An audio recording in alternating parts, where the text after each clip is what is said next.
قیامت کا سب سے عظیم فتنہ، فتنہ دجال۔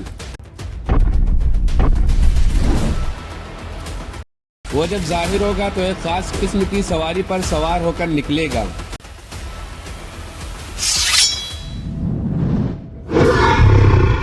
اس کی سواری میں کس طرح کی قوت ہوگی اور کیا دجال کی اس سواری کا تعلق آج کے جدید دور سے ہے؟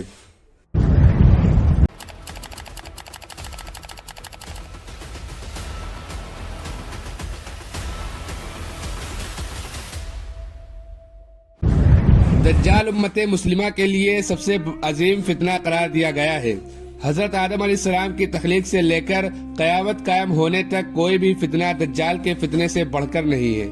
دجال کے متعلق ہم مسلمانوں کے پاس جو معتبر ترین ذرائع ہیں وہ نبی صلی اللہ علیہ وسلم کی احادیث مبارکہ ہے، جس کی روشنی میں ہم یہ جان سکتے ہیں کہ دجال کے پاس کس طرح کی قوتیں ہوں گی اور ان شیطانی قوتوں سے دجال کس طرح کی تباہی مچا سکتا ہے۔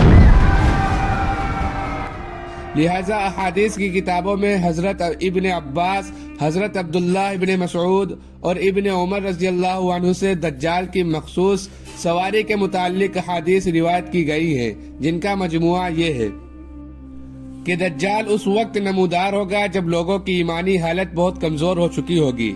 دجال دنیا میں 40 دن گھومے گا۔ ان 40 دنوں میں ایک دن ایک سال کے برابر ہوگا اور ایک دن ایک مہینے کے برابر، جبکہ ایک دن ایک ہفتے کے برابر، اور بقیہ یا معمول کے مطابق ہوگا۔ دجال ایک چمکدار گھوڑے پر سوار ہو کر نکلے گا جس کے دو کانوں کے درمیان کا فاصلہ 40 ہاتھ ہوگا۔ دجال اپنی اس سواری پر سوار ہو کر سمندر میں اس طرح داخل ہو جائے گا جیسے ایک گھڑ سوار اپنے گھوڑے پر سوار ہو کر ایک تنگ ندی میں داخل ہو جاتا ہے۔ اس کے لیے زمین سمیٹ دی جائے گی، یعنی وہ بہت تیز رفتاری سے سفر کرے گا۔ وہ سورج کے غروب ہونے کے مقام پر اسے پہلے پہنچ جائے گا۔ سمندر کا پانی اس کے ٹخنوں تک پہنچے گا۔ دجال کے پاس 70,000 کی فوج ہوگی جن کے اوپر سبز چادریں ہوں گی، یہاں تک کہ وہ ابو المراب کے ٹیلے پر آ کر ٹھہر جائیں گے۔ وہ ایسی بلند آواز دے کر سب کو بلائے گا کہ اس کو زمین و آسمان کے درمیان ساری مخلوق سنے گی۔ پھر دجال ان لوگوں سے کہے گا کہ تم سب میری عبادت کرو، میں تمہارا رب ہوں۔ اس موقع پر رسول اللہ صلی اللہ علیہ وسلم نے فرمایا، تمہیں یہ پتا ہو کہ تمہارا رب ایک آنکھ والا نہیں ہو سکتا ہے، بھلا وہ جو دوسروں کو آنکھیں دیتا ہے وہ خود کیسے بینائی سے محروم رہ سکتا ہے۔ اس بدبخت دجال کے ماتھے پر کافر لکھا ہوگا جسے صرف مومن ہی پڑھ سکے گا اور اسے پہچان لے گا۔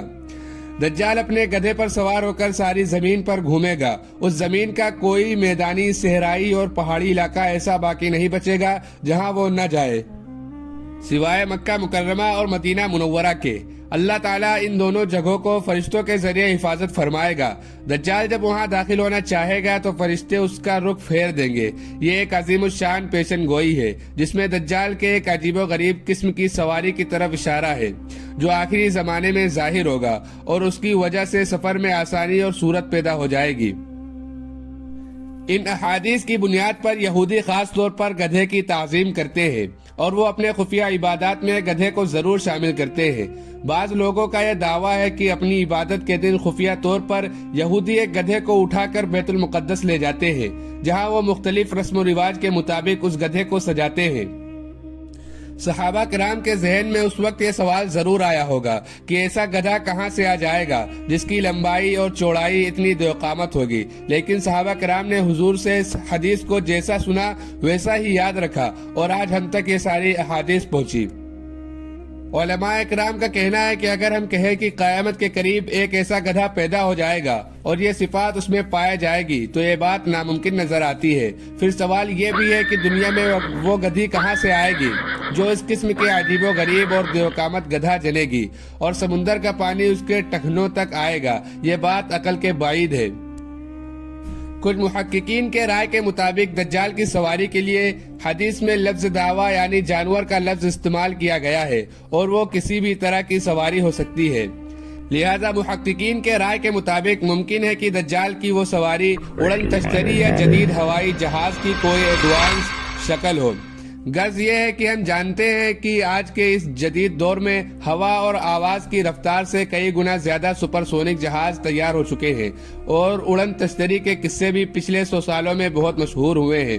جن کو UFO کہا جاتا ہے۔ ان UFOs کو دیکھے جانے کا واقعات زیادہ تر برمودا ٹرائنگل کے نزدیک ہوئے ہیں جو فلوریڈا کے قریب ہے۔ ممکن ہے کہ دجال کی سواری ایک UFO یعنی ایک خاص قسم کی اڑن تشتری ہو۔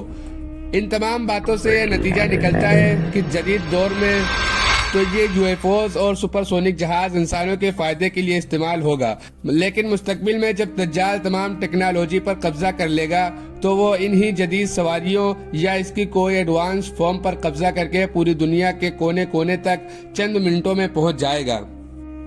یہ تمام باتیں اس جانب اشارہ کر رہی ہیں کہ خروج دجال کا وقت اب زیادہ دور نہیں ہے۔ بلا شبہ یہ فتنوں کا دور ہے اور اس وقت انسانیت دجالی اور دجالی قوتوں کے فتنہ عظیم کی طرف بڑھ رہی ہے، لہٰذا دجال اس کے حمایتی اور اس کے قوتوں سے آگاہی رکھ کر ہی ہم اس فتنہ عظیم سے اپنے اور اپنے ایمان کی حفاظت کر سکتے ہیں۔